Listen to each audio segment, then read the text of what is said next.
Good afternoon friends. Today I'm going to explain hard disk. ये हमारे hard disk का last part है।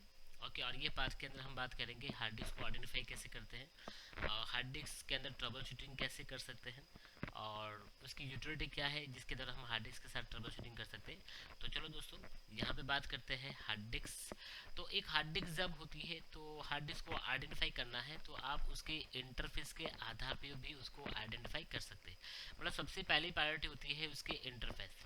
Okay, जितने भी इंटरफेस, जैसे कि जितने भी हार्ड डिस्क है सभी हार्ड डिस्क के इंटरफेस अलग अलग होते हैं।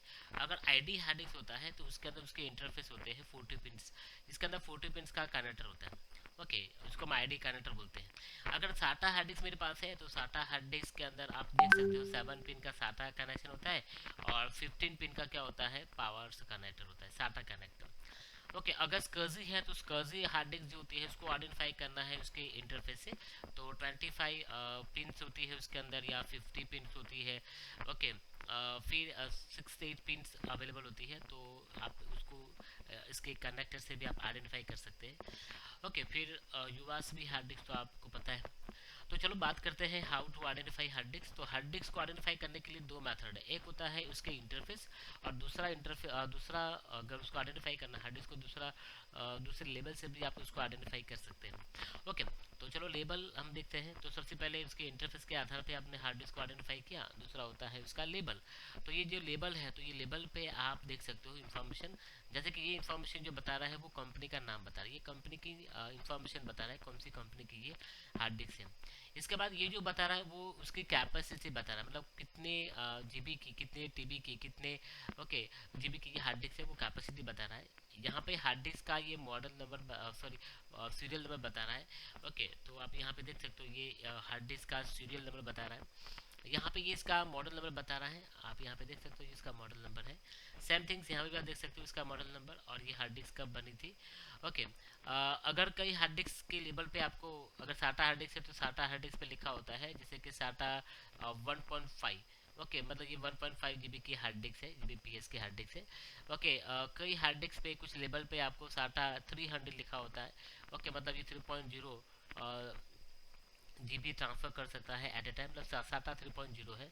कई हार्ड डिस्क पे आपको साटा 6.0 मिलता है, इसका मतलब होता है ये साटा 6.0 जीबीपीएस के डेटा को ट्रांसफर कर सकता है एट अ टाइम। तो आप साटा की हार्ड डिस्क पे लेबल पे कुछ इस तरह से लिखा होता है तो आप साटा टाइप आइडेंटिफाई कर सकते हैं कौन सी साटा है, साटा 150 है, साटा 300 है या साटा 600 है। ओके, दूसरा यहाँ पे मेंशन क्या होता है, आरपीएम, रोटेट पर मिनट। तो ये रोटेट पर मिनट का मतलब क्या होता है कि जो प्लेटर होता है वो एक मिनट में कितनी बार रोटेट करेगा। तो जितने आरपीएम ज़्यादा होते हैं, जैसे कि मैं अगर साटा डिस्क की बात करूँ तो उसके अंदर 10,000। ओके, फिर उसके अंदर आपको 7200, okay, 1300 RPM, 5600 RPM, okay, 5200 RPM, ऐसे अलग अलग आरपीएम के अंदर मिलती है।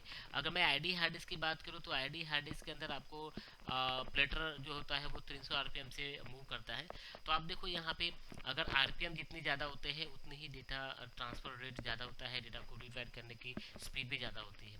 ओके, तो आरपीएम भी मेंशन क्या होता है लेबल पे, तो वो भी आप उसको आइडेंटिफाई कर सकते हो। अब आगे बात करते हैं कि एक हार्ड डिस्क में प्रॉब्लम क्या हो सकता है। हार्ड डिस्क की अगर प्रॉब्लम की बात करें तो हार्ड डिस्क अगर सपोज कि फॉल्टी है या फिर कुछ ऑपरेटिंग सिस्टम का कुछ इशू होता है तो वहाँ पे सिस्टम स्टार्ट नहीं हो रही, मतलब ओएस मिसिंग होता है या फिर ओएस क्रैश हो जाता है, हार्ड डिस्क में कुछ बैड सेक्टर क्रिएट हो गए हैं। ओके, कुछ फाइल मिसिंग है, hard disk drive contain a bad sector. तो यही मैंने बोला कि अगर सपोज कि आप इंटरनेट से कुछ डाउनलोड करते हो तो वहाँ पे कुछ बैड सेक्टर क्रिएट हो जाता है या फिर फिजिकली हार्ड डिस्क डैमेज हो जाती है, फिजिकली वहाँ पे कुछ हार्ड डिस्क में से कुछ आवाज़ आ रहा है। ओके, तो वो एक बैड सेक्टर वहाँ पे क्रिएट होता है जिसके कारण पे सिस्टम हार्ड डिस्क जो है वो डिटेक्ट नहीं होती है। Okay, hard disk drive crash हो जाता है। तो हार्ड डिस्क क्रैश होने का मतलब ये होता है कि हार्ड डिस्क सपोज कि फिजिकली डैमेज है तो हार्ड डिस्क ज़्यादा डिस्प्ले द करेक्ट फॉर्मेट, मतलब जैसे कि हार्ड डिस्क के अंदर आपने ओएस इंस्टॉल किया है तो वो करेक्ट फॉर्मेट में नहीं है, करेक्ट फॉर्मेट साइज में नहीं है। ओके, तो एक्चुअली अगर देखिए हार्ड डिस्क के साथ ट्रबल शूटिंग करना है तो मेन कॉमन जो प्रॉब्लम्स होते हैं तो वो क्या हो सकता है। तो हार्ड डिस्क के कारण भी सिस्टम हैंगिंग इशू आता है। ओके, हार्ड डिस्क के कारण सिस्टम जब सिस्टम का जो परफॉर्मेंस होता है तो ये परफॉर्मेंस यहाँ पे बहुत स्लो हो जाता है।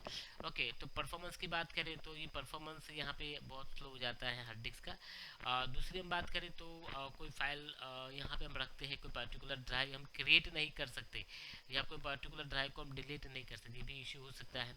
ओके, और हार्ड डिस्क में सपोज कि कुछ फॉर्मेट करना चाहते हैं तो हार्ड डिस्क फॉर्मेट नहीं होती।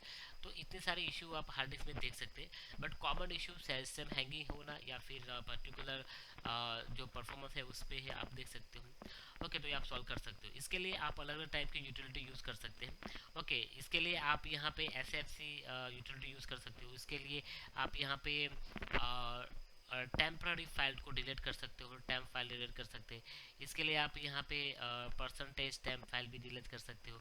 ओके, फिर आप हार्ड डिस्क के जो पर्टिकुलर ड्राइव जो होता है, ओके, तो उसको आप स्कैन भी कर सकते हो। आप एंटीवायरस इंस्टॉल करके आप अपने जितने भी हार्ड डिस्क के जो पार्टीशन है उसको आप स्कैन कर सकते हो।